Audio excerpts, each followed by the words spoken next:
మోకాళ్లలో గుజ్జును పెంచి నొప్పిని తగ్గించి సర్జరీని దూరం చేసే ఫ్రీడమ్ వాక్. ఏపీ మంత్రివర్గ కూర్పుపై చంద్రబాబు ఫోకస్ పెట్టారు. భారీ మెజార్టీతో గెలిచిన కూటమి సభ్యులతో కలిసి పూర్తి స్థాయిలో కేబినెట్ ఉండేలా కసరత్తు చేయనున్నారు. ముఖ్యంగా జనసేన అధినేత పవన్ కళ్యాణ్ కు డిప్యూటీ సీఎంతో పాటు కీలక శాఖలు ఇచ్చే అవకాశం ఉన్నట్లుగా తెలుస్తోంది.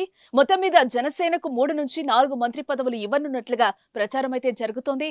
కూటమిలో మరో పార్టీ బీజేపీ నేతలకు 2 మంత్రి పదవులు ఇవ్వనున్నారు. ఎన్నికల్లో బీజేపీ, టీడీపీ, జనసేన 3 పార్టీలు కలిసి మొత్తం 175 అసెంబ్లీ స్థానాలకు గాను 164 సీట్లను కైవసం చేసుకుంది.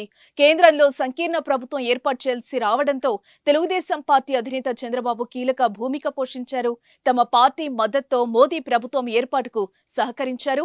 టీడీపీ అధినేత చంద్రబాబు కేబినెట్ కూర్పుపై కసరత్తు చేయనున్నట్లుగా తెలుస్తోంది. ఈ అంశంపై ఇప్పటికే జనసేన అధినేత పిఠాపురం ఎమ్మెల్యే పవన్ తో పాటు బీజేపీ నేతలతోనూ చర్చించినట్లుగా తెలుస్తోంది.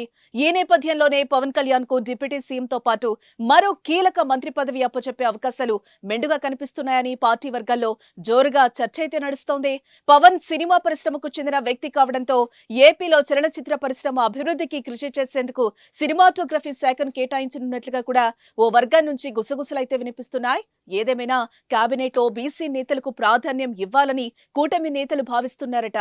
ఎవరికి ఏ శాఖలు వరిస్తాయో తెలియాలంటే చంద్రబాబు ముఖ్యమంత్రిగా ప్రమాణ స్వీకారం చేసే వరకు వేచి చూడాల్సిందే.